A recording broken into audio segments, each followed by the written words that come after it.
Cuando inició la operación especial de Rusia sobre Ucrania, muchos pensaron que iba a ser una operación rápida, que a la vuelta de quizás un mes, en la expectativa de los analistas de Occidente, y 3 días en la expectativa del propio presidente ruso Vladimir Putin, nunca se pensó que este conflicto se iba a alargar por tanto tiempo. En este canal hemos sido constantes, hemos sido machacones, hemos sido insistentes en que este es un conflicto que va a irse a largo plazo por razones de política interna y sobre todo por razones de control geopolítico.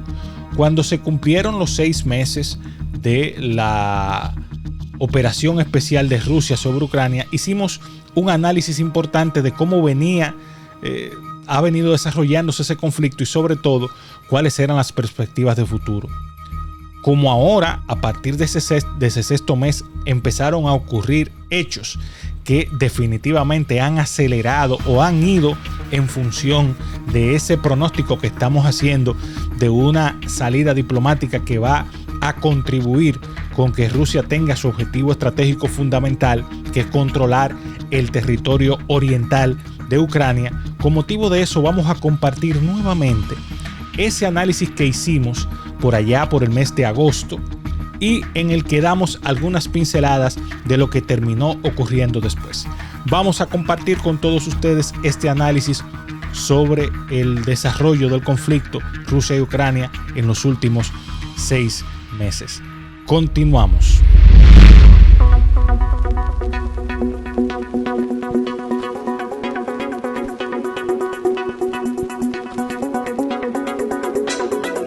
Saludos amigos, bienvenidos a Líneas de Guerra, canal de YouTube dedicado a analizar la actualidad política alrededor del mundo. 24 de agosto del año 2022, esta fecha en lo que respecta al tema ucraniano tiene una doble significación. Primero es la fecha de la independencia de Ucrania y segundo, pues lógicamente hoy se cumplen 6 meses del inicio de la ofensiva militar rusa sobre territorio ucranio.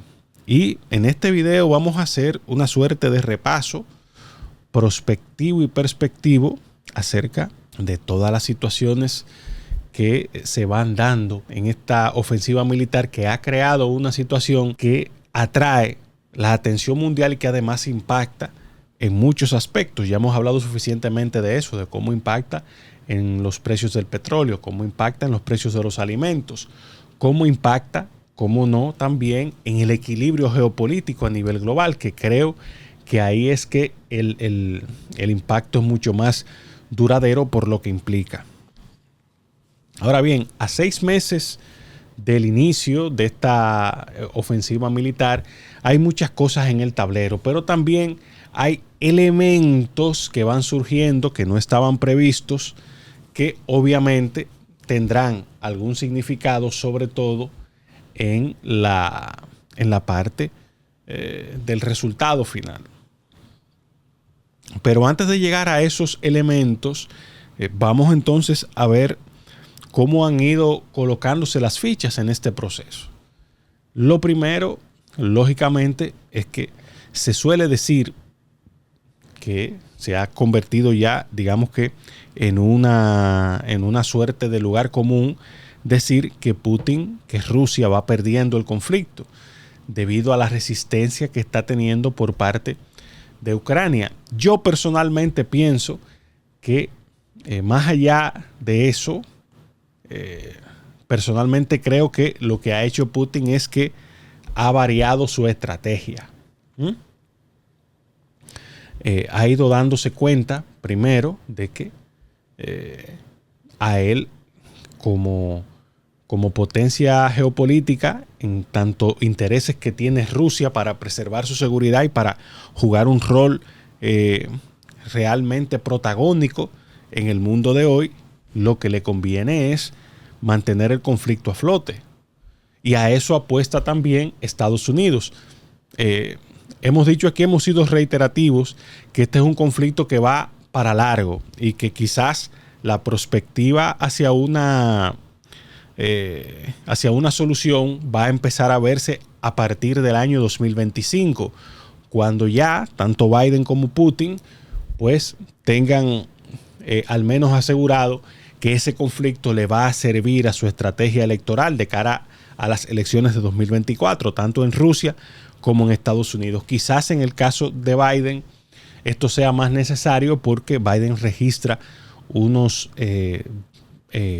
índices de popularidad muy bajos y todo luce indicar de que va camino a perder la elección.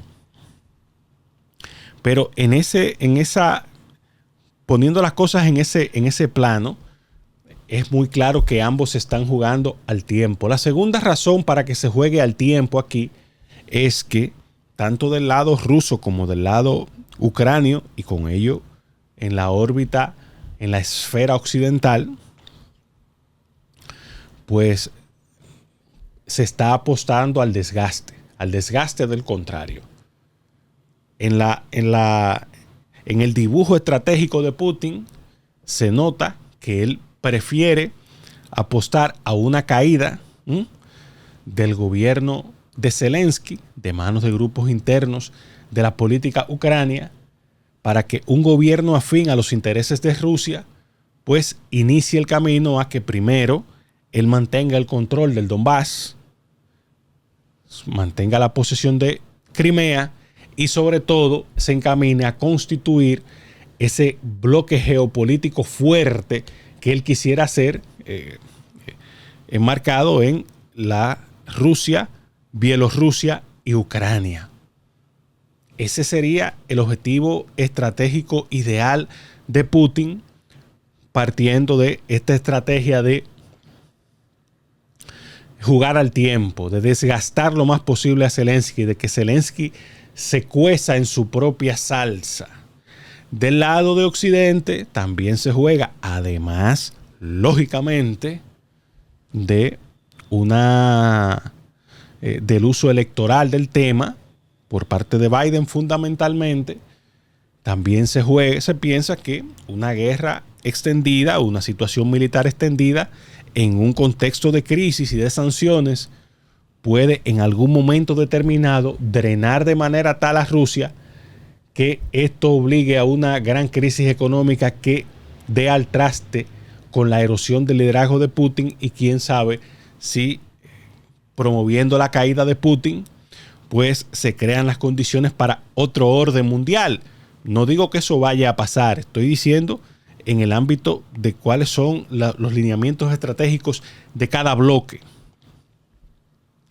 Teniendo en cuenta Estados Unidos de manera clara que hay que evitar siempre una alianza estratégica entre Rusia y China, que hasta ahora se viene dando.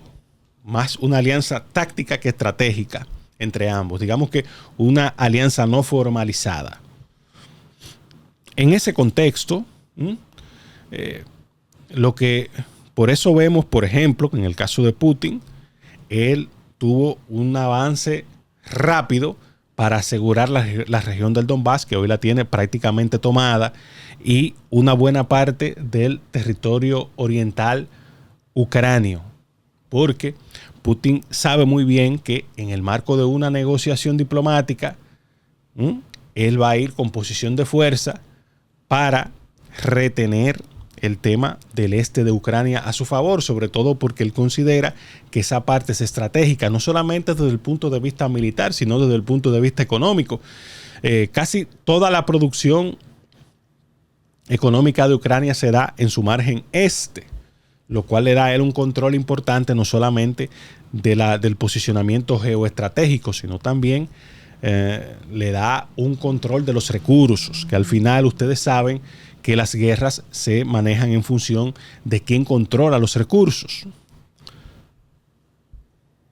En ese ámbito, entonces, no es de descartar que Putin esté jugando a una estrategia que le permita que, si no logra tener en Ucrania un gobierno afín, a menos haya una negociación en la que la salida de Rusia o la terminación del conflicto implica para Rusia la victoria, obteniendo una parte importante del territorio ucranio, que yo creo que hacia allá es que está mirando Putin.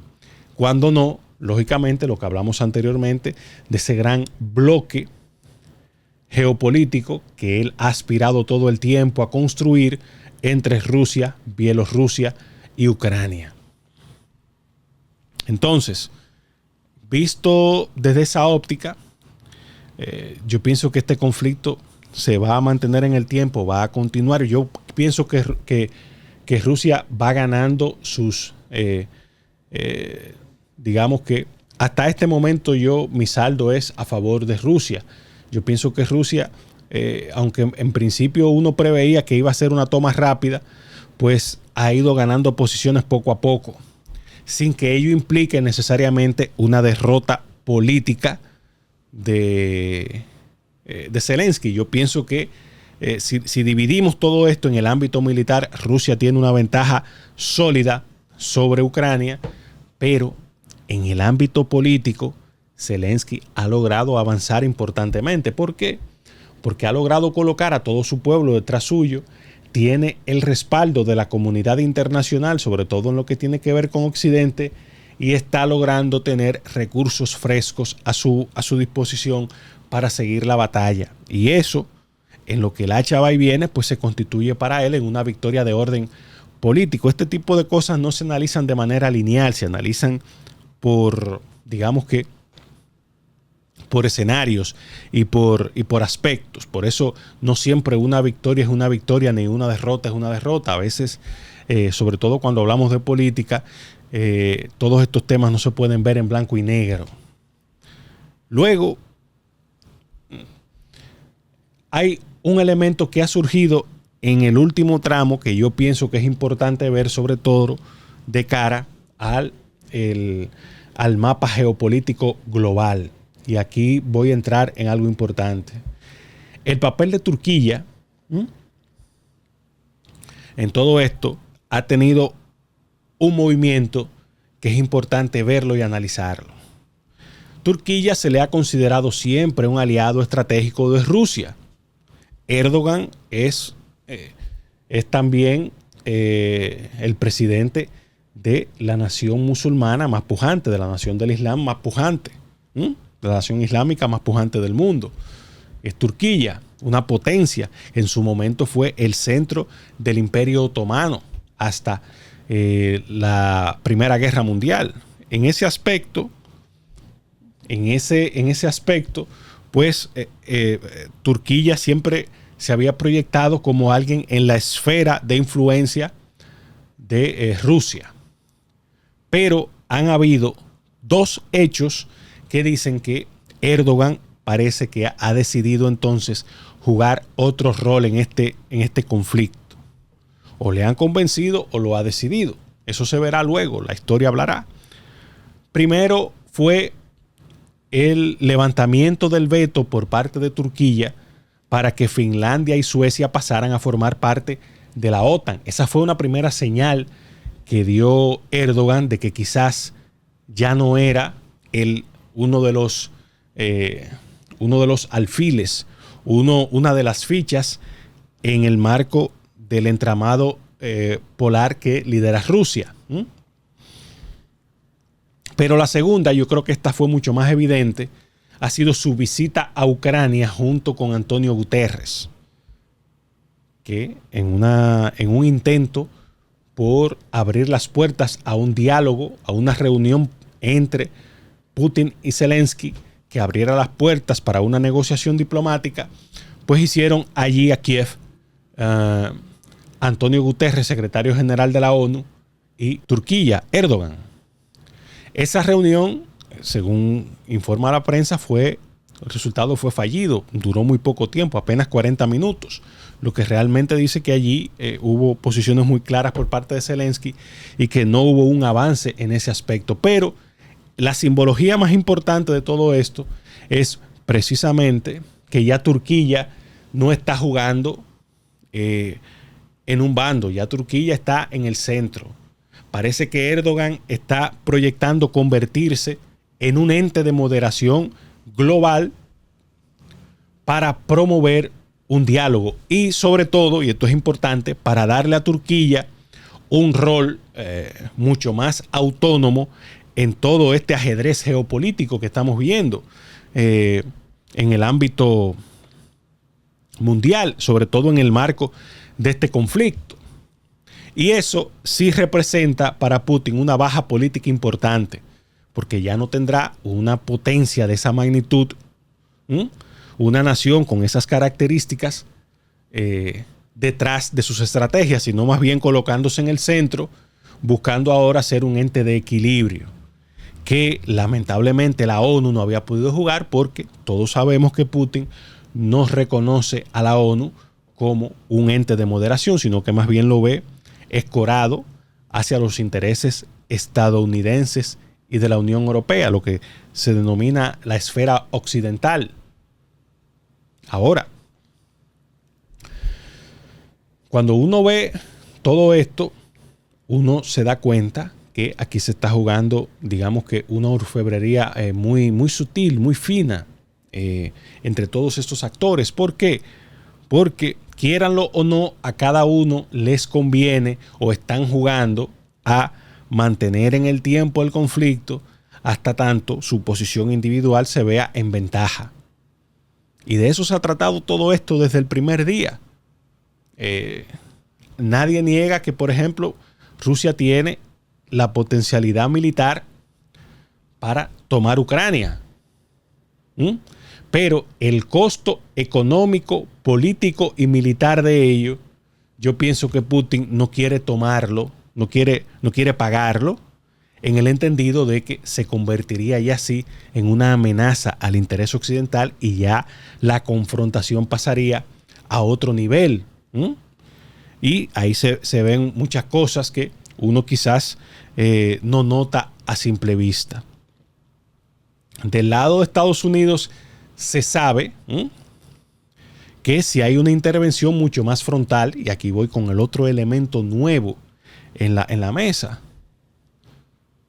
Del lado de Estados Unidos se sabe que si hay una intervención frontal por parte de Estados Unidos en el ámbito militar, ellos pudieran perfectamente iniciar una defensa de Ucrania mucho más fuerte. Sin embargo, saben que si lo hacen, están creando las condiciones para un conflicto de otra magnitud que podría dar al traste con la especie humana, pero que sin ser tan dramáticos, pues también tendría consecuencias económicas para el mundo, que viene de salir de una crisis pospandemia o que está asumiendo una crisis pospandemia.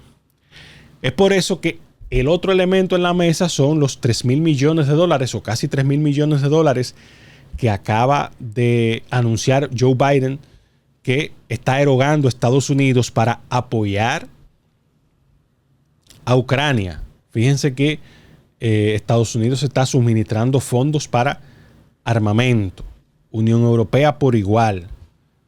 Y esto se debe a que ellos quieren entrar, pero sin dar la posibilidad de que esto se convierta en la posibilidad de un conflicto mayor. Están todos jugando en ese terreno de Ucrania a ver quién saca mejor provecho. Eso ni es bueno ni es malo, es la realidad. Entonces, es en ese ámbito que estos $3,000 millones que llegan justo en el momento, este es un mensaje muy claro de Estados Unidos, justo en el momento en que un aliado fundamental, táctico de Rusia como Turquía, va a la fase de la moderación, de convertirse en una especie de mediador.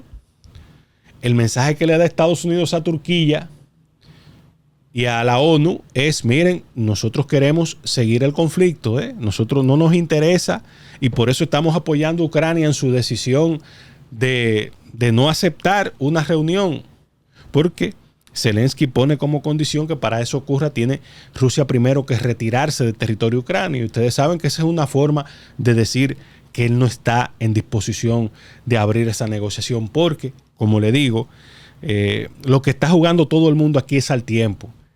Los principales, lógicamente, son Rusia y Estados Unidos, que ven en este conflicto una posibilidad muy fina de obtener una ventaja estratégica en el mediano y en el largo plazo.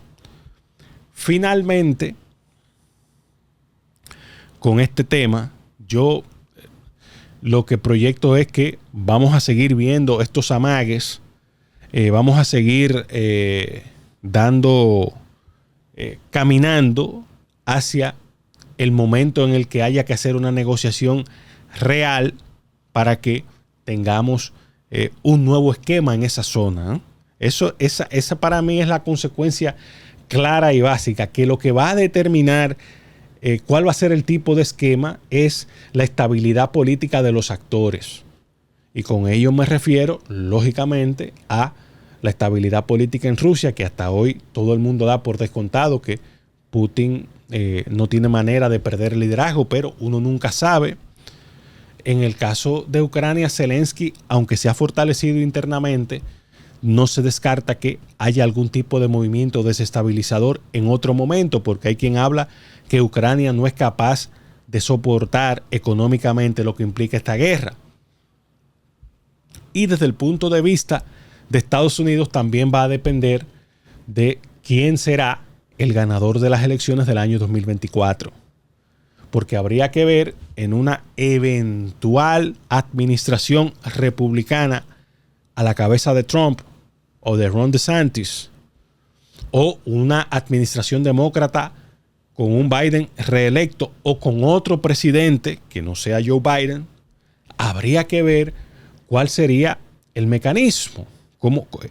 Cada uno de esos desenlaces pues va a tener un impacto en cómo se mueve el fin de ese conflicto, que yo repito, solamente veo que iniciará ese camino a partir del año 2025, pero que el hilo conductor para saber cómo va a terminar eso va a depender de la estabilidad política de los actores principales. No menciona Unión Europea porque Unión Europea, lamentablemente, en este contexto, es un jugador secundario que lo único que está haciendo es un gran afectado por el conflicto, porque es un dependiente del combustible ruso, del petróleo y del gas natural ruso.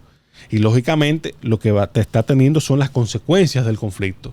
Quizás quien más interesado debe estar en que ese conflicto termine es precisamente Unión Europea, pero yo no veo en la Unión Europea una posibilidad de una intervención real en ese conflicto para solucionarlo, porque allí no hay un liderazgo con un peso específico tan fuerte que haga que esos colosos que están ahí pues se sienten en la mesa de las negociaciones.